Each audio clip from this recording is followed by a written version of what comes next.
a satisfação de uma necessidade depende da necessidade existente, eu quero mamar, né, com o meio que supre a necessidade existente, o mamar. Então, do encontro da necessidade de mamar com o mamar, se produz uma satisfação. Por isso que se a mãe supre algo que não está delimitado, ela pode até estar controlando o bebê para que ele não sinta nada, mas só que ele não vai ter tanta realização, porque a realização é fruto do encontro de eu querer algo e ter esse algo, e não de eu ter o que eu não estou nem querendo ainda ter, e por eu já ter tido, eu nem vou sentir a necessidade, né? Tipo assim, a mãe deu mamar o tempo todo, sem o bebê querer. Já passou 2 horas, eu vou dar mamar para que ele não chore. Pego. Aí o bebê até tem um desconforto porque ele estava dormindo, ou não era isso que ele queria, ele dá uma resistida, mas vai, né? Vai, tá aí, vai. Né? Mas ele não sente a realização da satisfação, quanto se ele tivesse realmente chorado, comunicado, querido aquilo e ter aquilo, entendeu? Então é um bom exemplo que a Dani falou que você ia satisfazendo, né? Como tipo, já vou garantir aqui, né? Vou tentando para ser a mãe melhor possível, a gente quer ser, né? Então é muito importante essa questão a necessidade existente, a satisfação da necessidade. A necessidade existente, a satisfação da necessidade. Né? Porque o que se está querendo nesse estágio da sucção é a constituição do psicológico do bebê. E o que é a constituição psicológica do bebê? É ele separar-se. Ele constituir-se, ele separar-se. Uma coisa muito importante, que é uma coisa que me veio quando estava preparando a aula para vocês, né? Assim como a partir de uma junção fisiológica dos corpos na gestação, né, se produz um corpo à parte, então mãe e bebê são um só, e o bebê vai se constituindo fisicamente, fisiologicamente dentro da barriga. Perninha, bracinho, dedinho, né? Então, a partir dessa junção, fusão física, se constitui um ser físico separado. Mesma coisa no campo psicológico. A partir dessa fusão psicológica, se constitui um ser psicológico separado. E por que fusão psicológica? Porque a mãe ela está fusionada com o bebê. Ela tem que adivinhar o que ele quer. Ela tem que traduzir o que ele quer, né? Então, o bebê não tem uma constituição psicológica ainda, só tem uma constituição física. E quem vai fazer toda a função ego para o bebê é a mãe. É a mãe que vai ter que saber o que o bebê quer para prover o que o bebê quer. O bebê não sabe o que ele só tem a sensação, né? A tradução é a mãe que faz e o prover é a mãe que faz, entende? Então, nessa fusão psicológica, que a gente chama de confluência, né, vai se constituir um ser separado. E como que esse ser separado se constitui? A partir da satisfação dentro de si. Isso é muito importante, tá, gente? A partir da satisfação dentro de si que eu vou me separando, que eu vou me constituindo e, consequentemente, me separando. Então, a separação é consequência da constituição. Assim como é fisicamente, entendeu? A constituição física do bebê na gestação que gera a necessidade de sair da barriga, né? E a separação. A constituição psicológica do bebê que gera a diferenciação dele em relação à mãe e uma autonomia psicológica. Eu sei o que eu quero para mim, sei quem eu sou, a forma como eu sou, a forma como eu quero, isso é sinônimo de desenvolvimento, né, psicológico, crescimento psicológico que leva para a autonomia. Mamãe, fiz 18 anos, vou morar sozinho. Como assim? Vou morar sozinho. Mas filha, você não... Me sinto super bem para morar sozinho. E estou muito vinculado a você, mamãe. Não é porque eu não gosto mais de você. É porque eu estou bem criado. Por que eu estou bem criado? Porque nossa relação, a sua tradução em relação a mim, o teu vínculo comigo, me fez me sentir confiante de mim. E hoje posso morar sozinho. Venho te visitar no final de semana, valeu? Então é fruto de uma diferenciação gradativa, progressiva, psicológica, que nasce dessa fusão, me constituo, e num ponto de suficiência da minha constituição, eu vou ficando cada vez mais separado. Né? Positivamente separado. Né? Não é rompido, é separado. Entendeu? Então essa fusão faz parte. Que por isso que a gente fala que no estágio da sucção, o que está predominando é a confluência. E aí, o que a gente diz? Confluência necessária, confluência saudável, confluência indispensável. Que vocês vão ver que em Gestalt, o termo confluência, a grosso modo, é como se fosse mais visto como negativo. Né? Vocês que já talvez façam supervisão, gestalterapeutas, eles vão ver assim, essa pessoa está muito confluente, está muito confluído, tem muita confluência nessa relação. Assim não dá, muita confluência. Porque tem a dimensão da patologia da confluência, né? Mas tem a dimensão do necessário, do saudável da confluência. Né? Porque então, de uma boa confluência se dá uma boa diferenciação. De uma má confluência, que é assim, quando a mãe não traduz o bebê, tem dificuldade de traduzir. Quanto menos a mãe traduzir o bebê, o que vai acontecer com o bebê? Aqui no experimento, por exemplo.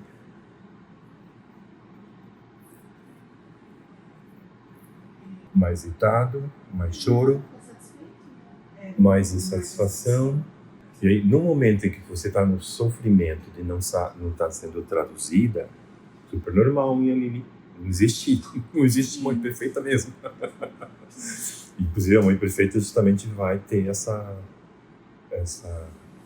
momento de não traduzir adequadamente, o que vai fazer com que o bebê busque mais, né? E aí que está a agressão dental da sucção, essa busca. A agressão dental da sucção é essa busca que precisa ser desenvolvida. Por isso que não se pode prover antes que se queira. Porque se eu proveio antes que se queira, eu não estou desenvolvendo a agressão dental da sucção, que é o buscar o meio. Né? Mas o que eu ia falar antes é assim, que na hora do desconforto do bebê, se esse desconforto perdura muito, ou predomina na vivência dele da sucção, o desconforto faz com que eu vá para onde? O foco. O foco é fora, não só porque o estímulo vem de fora, e também porque a criança não tem essa noção de dentro e fora, tá? Mas o foco é fora, principalmente porque o sofrimento me reduz o contato comigo. Se eu estou em sofrimento, não está bom estar em mim. Se eu estou na dor, eu quero estar fora da dor. E a dor está em mim. Então eu quero estar fora de mim. Né? Por isso que o bebê também está expressando, ele está invadindo o meio, né? Aquele choro vai para o 8º andar até o 1º andar do prédio. Então, quando eu estou na dor, eu estou fora de mim.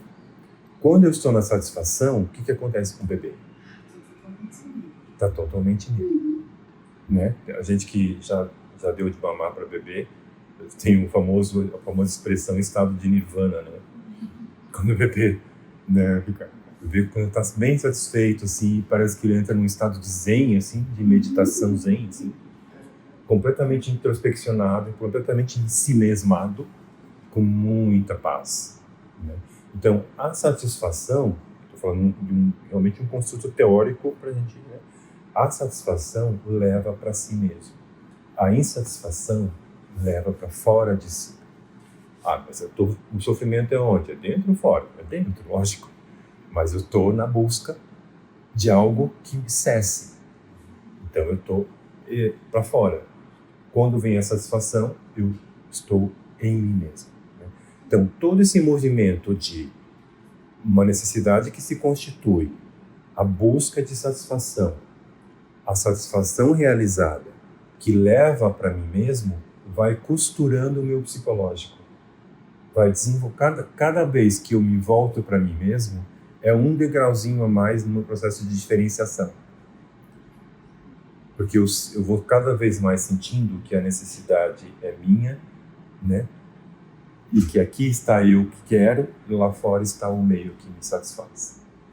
É um processo muito sutil e muito gradativo. Né? Então, a insatisfação, a frustração, deixa a pessoa mais indiferenciada. Ou seja, ela continua na confluência. Ela persiste numa confluência, que é um estado de indiferenciação. Né? Então, aquela confluência que é necessária ter no início, para poder fazer essa fusão fisiológica, essa boa tradução, perdura, porque não se dá uma boa tradução, não se produz nenhuma satisfação e não se produz esse bebê voltar-se para ele mesmo. Ele perdura nesse externo, entre aspas, entende? Né? E aí ele fica indiferenciado, misturado, irritado, desorganizado, que é bem a experiência que a gente sabe que acontece, né? Em muitos lares, que, meu Deus, esse bebê não está sempre chorando, está sempre irritado, não aguento mais, já perdi a paciência, já dei, leva, que leva, não quero mais, não aguento mais. Que também é uma experiência que o bebê tem, né? De ser um estorvo para a mãe, cujo qual ele depende para viver pertinência, que precisa ser afastado como um estímulo negativo, né? Então isso vai produzindo mais insatisfação, mais sofrimento, mais indiferenciação, mais desorganização. Então, por isso que a gente vê que, geralmente, os meios familiares mais desorganizados quer dizer o quê? A mãe não sabe muito bem o que ela quer, tem muita incoerência, tem muita ambivalência, tem uma confusão nessa família, tem um pai que é alcoólatra, que não produz um ambiente seguro, mas o bebê fica desorganizado, né? E a desorganização, ela é revertida em irritabilidade, choro, nada satisfaz, nada equilibra, etc. Né? Então, eu acho que a gente está falando assim, de uma situação ideal, né? Para ter uma referência. Então, o bebê que é bem traduzido, o bebê que tem espaço para manifestar a sua necessidade, que não é super satisfeito o tempo todo, ele vai fazer uma construção melhor e mais rápida do seu psicológico, a partir dessa confluência, né? E vai se separando, e vai se diferenciando. Então, o que é a agressão dental do estágio da sucção é esse bebê, essa busca do meio ambiente. Essa é a agressão dental do estágio da sucção. Buscar o meio ambiente para, com isso, se voltar para si mesmo e se diferenciar. Buscar o meio ambiente, voltar para si mesmo e se diferenciar. Então, percebo que é diferente do fetal, né? O fetal, a agressão dental, é de se manter na pertinência, se manter junto. Né? O estágio da sucção já é uma outra busca. É o desafio de se constituir psicologicamente. Então, eu preciso suprir o meu próprio ar, sou responsável pelo meu batimento cardíaco, primeiro desafio ao nascer, né? E responsável pela minha nutrição, pelo meu alimento, pela busca do meu alimento. Não vai vir de graça, assim, cordão umbilical, vou sentir, vou experimentar desconforto, vou me expressar e a mãe vai ter que saber o que está acontecendo comigo. Se é isso, se é aquilo, se é aquilo. E a gente que teve filho sabe que circula nessas três. A vida é muito básica, né? No estado da ficção. Mamar, dormir, higiene. Mamar, dormir, higiene. Mamar, dormir, higiene. Essa muito básico, muito básico. Mas circulando nesses três bem básicos, eu estou construindo um ser. Psicologicamente falando, construindo um ser dentro de um corpinho. Entende? E é uma luta, né? Porque daí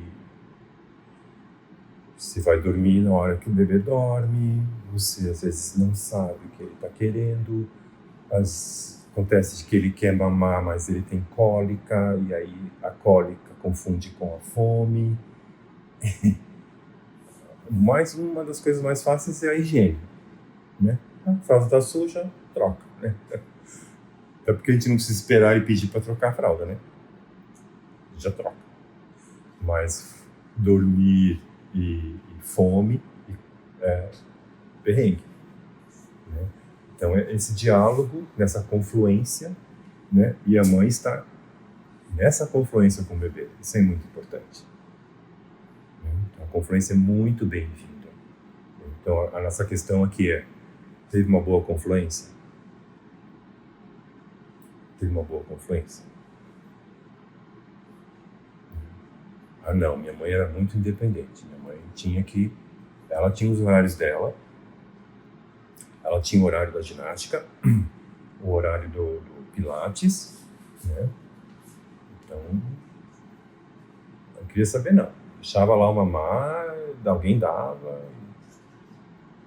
Entende? Ou a minha mãe não... Eu chorava, sofria até a minha mãe saber o que eu queria, demorava. Porque ela... Ou a minha mãe foi no médico que falou assim: mamar a cada 3 horas, mãezinha. Não dê mamar para o seu filho antes das 3 horas. Que é um horror. Um horror. Muito, ainda existe, tá, gente? Existe muito. E o que acontece? Vai desorganizar o bebê. Porque o bebê não faz, ele não está no ciclo, ele não sabe o que é relógio. Ele tem a necessidade dele, por isso que a gente defende a livre demanda. Ai, mas livre demanda, coitada da mãe, fica toda escravizada. Não. Porque a livre demanda, a mãe vai regulando naturalmente o reloginho do bebê. Porque quanto mais ele ficar completo e satisfeito, mais organizado ele vai ficando. E mais vai espaçando as mamadas, naturalmente. Né? Agora, com o reloginho, o bebê quis mamar depois daqui 1h30, ele vai chorar, vai sofrer, vai se desorganizar, vai para fora dele. Né? Aí ele chora tanto que a necessidade descaracteriza. O que era a necessidade de mamar, agora passa a ser a necessidade de descansar, porque ele está exausto de tanto chorar. Daí a mãe vai lá: agora é a hora de mamar, vem cá, filho, vamos mamar. Agora sim, o doutor falou que é a cada 3 horas. O que acontece com o bebê? Ele não tem força para mamar. Ele vai dar a primeira chupetada e vai dormir. Entendeu? Então isso desorganiza o bebê demais, entende? E completamente antinatural, né? Ah, ele vai ser condicionado? Vai ter um preço. Vai ficar menos organizado do que ficaria se fosse na livre demanda, que vai aos poucos organizando. Ah, mas eu tenho que dar toda hora que ele quiser? Depende. Às vezes você vai ter que avaliar se ele está realmente querendo mamar ou se ele está só querendo contato físico, que isso também se mistura, né? Ele não quer mamar, ele só quer contato físico. Então você, mamãe, precisa dar um contato físico não só na hora de mamar, um contato físico em outros momentos, porque senão ele vai querer você querer o contato físico e parece que a mamãe não é, né? Porque tem mães que não conseguem amamentar, né? Sim. Então precisa simplificar de outras formas. É. E é bem importante dar a mamadeira no colo, né? e olhando, reproduzir a situação do mamar natural o mais possível. Entende? Porque às vezes assim, eu não consegui dar de mamar, então eu tive que dar mamadeira para o meu filho. Aí eu dou mamadeira de qualquer jeito. Ele olhando para lá, ia mamar aqui, ou dou aqui no berço mesmo, meio em pezinho. Então é muito importante, assim, não pude dar de mamar, eu não tenho problema nenhum, isso é muito, depende de cada situação. Às vezes não é possível, às vezes tem muita dor, tem muita rachadura, tem um sofrimento. Isso não vai ser uma boa experiência também. Eu tenho que dar de mamar, então eu vou ficar lá com o bico todo rachado, morrendo de dor. Então, lógico, se a mãe vai tratar a rachadura, se vai ver se tem uma solução, tudo bem, né? Sim. Mas às vezes não é possível, por diversas razões, né? Tem outras razões também de alergia ao leite, né? Ou não tem leite, não produz leite suficiente, por alguma razão não produz leite suficiente. Mas a gente estimula que essa experiência seja mais próxima do natural, né? E às vezes uma mamadeira num colo é excelente, né? É porque tem muito contato ocular, tem o calor do corpo, como tudo que envolve o mamar, né? O mamar não é só o leite. O mamar é uma experiência muito mais completa, né? Mas enfim, o estado da sucção está nisso, da busca do meio ambiente, da busca da sua satisfação no meio ambiente, né? De trazer o meio ambiente para si, né? E o que a gente vai observar no adulto, né, conforme a dinâmica, que a dificuldade dele é exatamente nessa busca do meio ambiente, como se ele não conseguisse trazer o meio ambiente para ele, né? Que é muito comum pessoas que, dando um exemplo mais simplista, não conseguem ter um relacionamento, não conseguem ter um namoro, não conseguem, né? A pessoa é bonita, comunicativa, se relaciona, não é uma pessoa fechada, tímida, não consegue trazer o meio ambiente para si, né? E justamente ficam muito na confluência, ficam muito na indiferenciação, entende? Aquele famoso dar tiro para tudo quanto é lado, quer tudo e não tem nada, entendeu? Porque não consegue construir uma relação, não consegue desenvolver uma relação, fica na indiferenciação e não tem uma competência de envolver alguém para si, e trazer alguém para si, né? Mesmo sendo tão expansivo, tão comunicativo, tão relacional, tão aberto, entende? Falando de um estereótipo aqui, né? Mas isso acontece muito por essa pessoa estar mais localizada nessa dinâmica, que a gente vai chamar de dinâmica confluente, né? Que tem uma dificuldade na agressão dental de trazer o meio para si psicologicamente. Aí é interessante perceber que essa pessoa muitas vezes traz o meio para si fisicamente. Então, é uma pessoa que se realiza muito, que se satisfaz muito no que veste, no que come, onde vai, onde mora, entendeu? Geralmente essa parte física está tudo muito bem resolvida. Mora bem, come bem, tem expertise para isso. Não se deixa na miséria, não, né? Se vira para dar um conforto físico para si mesmo, mas psicologicamente não consegue trazer alguém para si, não consegue trazer o meio para si, tá? E daí tem essa coisa da indiferenciação, porque não houve um desenvolvimento desse internalizar-se, nesse se diferenciar-se, nesse se sentir dentro de si e se ver como um ser separado positivamente do outro. Aqui está você, aqui estou eu. E tem essa, que é uma característica da sucção. Eu quero mamar. Não é?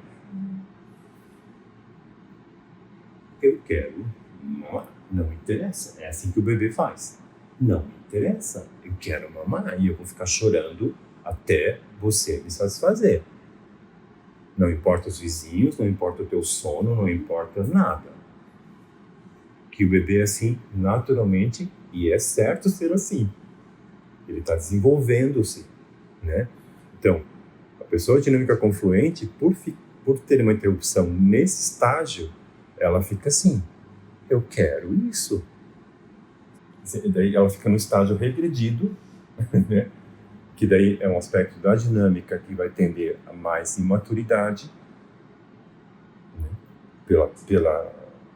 Pelo ponto de interrupção mais básico, né? Mais inicial, vai tender para mais imaturidade, até porque quanto mais corpo a pessoa é, menos psicológico ela é. Quanto menos psicológico, mais imaturo, né? Porque o crescimento se dá de maneira progressiva, né? Do corpo para o psicológico. Então, a pessoa que pode ter todas as dinâmicas que eu vou trazer nesse estereótipo bem cruel, porque psicopatologia é cruel, né? É só para a gente exagerar e ver o tipo. Mas se você coloca uma psicopatologia dentro de uma pessoa em particular, é bem mais bonito que isso, tá? Não é tão feio assim, não. Tá? Porque vai interagir com a saúde da pessoa, vai interagir com a personalidade da pessoa, né? E todo estilo dinâmica vai ter um lado positivo disso, né? Então, essa cliente confluente, que é muito eu quero e ponto, né? E não está se diferenciando e percebendo as sutilezas da situação, porque ela não diferencia partes, é um todo, né? Ao mesmo tempo, ela tem muita vivacidade, muita vitalidade, né? Ela se cuida muito fisicamente, ela sabe cuidar da sua saúde, entende? É uma pessoa que se relaciona muito bem, agrega, é viva, vai convidar para festa, coisa que outras dinâmicas já não vão fazer, entendeu? Se dependesse só de outras dinâmicas, não teríamos esse lado todo. Então, cada estilo de personalidade vai ter a sua dificuldade, mas também vai ser a sua potencialidade. Vai ser aquela pessoa que vai trazer um elemento que o outro não traz, né? E que a gente precisa de todos eles, não precisa de um só, né? Mas olhando mais cruelmente para a dificuldade, é nesse sentido, entende? Da indiferenciação e de não conseguir buscar o meio para si, e não estar internalizada a ponto de se diferenciar. E é muito interessante isso, porque a dinâmica confluente, ela vai ter essa questão com a atenção, de ser carente de atenção. Falta de atenção, reclama de falta de atenção. Curioso isso. Diferente de outras dinâmicas que reclamam de outras coisas. Mas é muito comum a falta da atenção. Porque a atenção é que vai produzir a tradução. Olhar para, né? Ver para. Dar atenção para perceber e daí prover. Então é muito uma pauta da dinâmica confluente. A falta de atenção.